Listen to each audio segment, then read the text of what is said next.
What is up, you guys? It is Tony Danilovich, or Nightmare, here to bring you a brand new video, and today we're going to be talking about E3. We're going to be talking about all of the new games that were announced, and some of the things that were announced for some of the games that they already talked about. But I'm only going to talk about some of the games that caught my interest. There's going to be a few that I leave out, and a few that, don't get me wrong, I still am excited for, but there's only so much time in this video, so a lot of the games we're going to be talking about, or the only ones we're going to be talking about, I guess, is Skyrim, Tekken 7, Resident Evil 7, Gears of War, God of War, Dead Rising 4, and Call of Duty Infinite Warfare. So, one of the things that I noticed with a lot of these new games that are coming out is, with these new sequels for the next gen, it looks like they're changing up a lot of things. And I'm not sure if it's going to be a good thing, or if it's going to kind of mess with the series as a whole. Like, kind of as an example, for, let's say, Resident Evil. They are going to be making Resident Evil a VR game, which looks pretty cool. And I wish they would have just did it as a side project instead of saying Resident Evil 7, because it does not look like Resident Evil 7.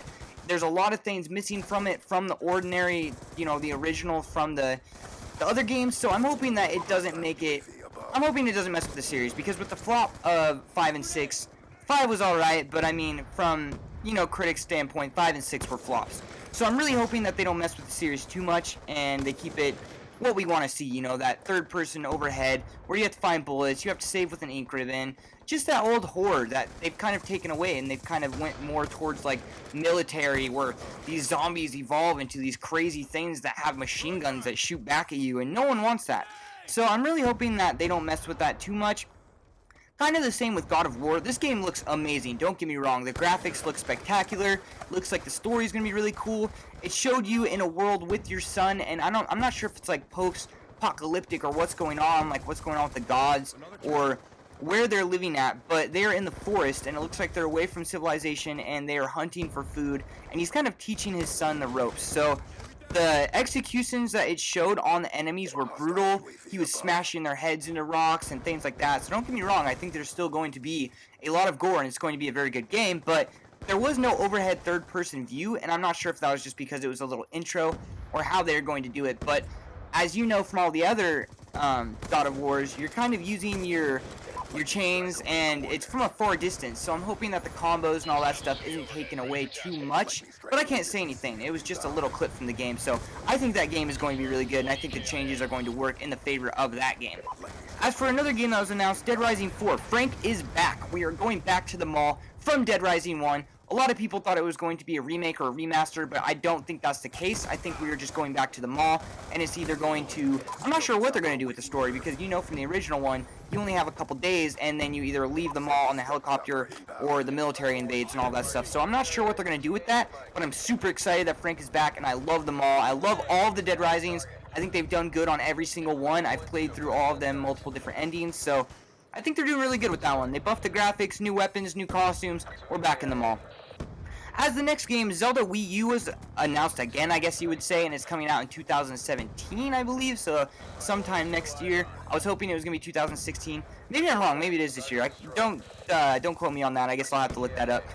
But they are putting it out on Wii U as well as the Nintendo NX, I believe, is what the next console is going to be. So the graphics on the NX are going to look way more spectacular than the Wii U, but I'm kind of bummed on that, because when I bought the Wii U, I thought that the new Zelda was going to be coming out shortly after that, or, you know, a year or two after I bought the system.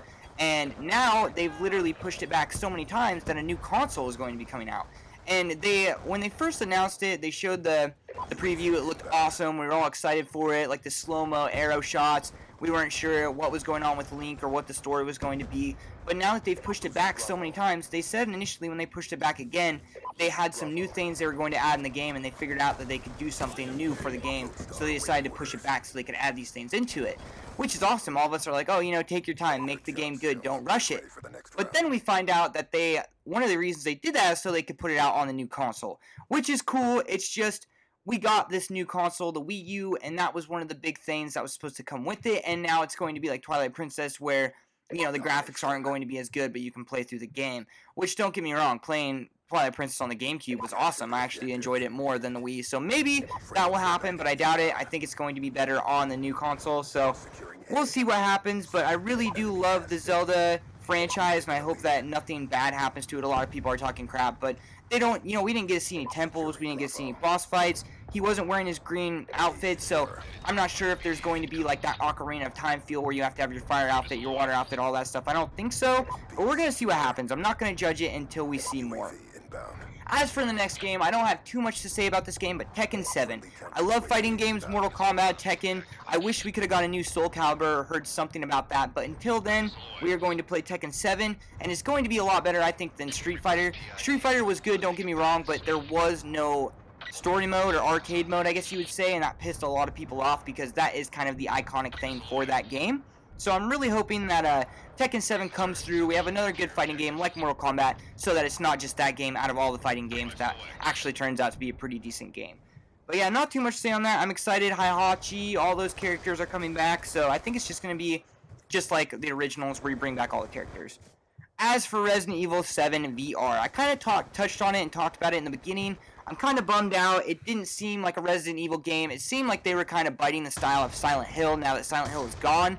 If anyone remembers, they were making a Silent Hill game where you were walking through this house, and it kind of like reoccurred. You just kept walking through this hallway in this house, and things started to change. It was super creepy, and it looked like an awesome game, but they ended up canceling it. I'm super bummed on that, and I'm just really hoping that they don't end up messing it up, you know what I mean? I hope they don't mess it up, because Resident Evil is one of the best games from my childhood. I love it. Resident Evil 2 is my favorite Resident Evil of all time. That old school looking for ammo, the ink ribbon, the jump scares, yes, but it looks like this new one is focusing on jump scares because it is VR, and I don't know how to feel about that. I don't know if it's going to work in their favor since VR is new, and there's going to be a lot of people wanting to play it, but it did look really different, and I know a lot of people say that these series have to change, they have to evolve for people want to continue to play them, but how far is, how much is too much? I really want this to work out, and I don't want it to overdo the things that we all enjoy about Resident Evil and take away from it. Because the last couple have been a flop, and the assault rifles and the evolution of the zombies has been too much, so who knows, we'll see what happens. On to my next game, Skyrim Remastered. We are all excited about this game. We're all pumped. We've said that it should have been on the Xbox One since the beginning, so I'm really excited. The graphics look awesome. The only thing that could make this better is if your friend could join your game, which isn't going to happen, don't get me wrong. And I don't want them to even overdo that. I just want someone to be able to come into my game, play co-op, and adventure the world. I don't want it to be like, Elder Scrolls Online or anything like that. I don't want them to overdo it. It would just be nice to have someone in my game. But it looks awesome. The graphics look amazing. It's going to have all the DLC in it, so that is going to be one you guys need to pick up. As for Gears of War 4, we know this game's awesome. We played through the beta. The multiplayer online was dope. All the new weapons were sick. We didn't get to try out all of them, but the ones that we did were awesome. The drop shot and all of that. Now there's this new blade gun that looks really sick for chainsaws. But they're doing really good. And as for the campaign, they actually released a trailer today. And if you watch the end, I'm not going to spoil it for you, but a character from the originals is coming back. I'm super excited about that. Go watch the trailer and let me know if you guys are excited that he's coming back. And yeah, I don't want to ruin that. Call of Duty Infinite Warfare. The storyline actually looks really cool in space, but don't get me wrong, the jetpacks and how they've taken it too far, I'm not a fan. Hopefully they don't bring that into multiplayer online, because I will be really bummed, and all of us kind of know that it's going to, so I'm not going to say anything yet. I'm just pissed you have to buy it to play Call of Duty 4 Remastered.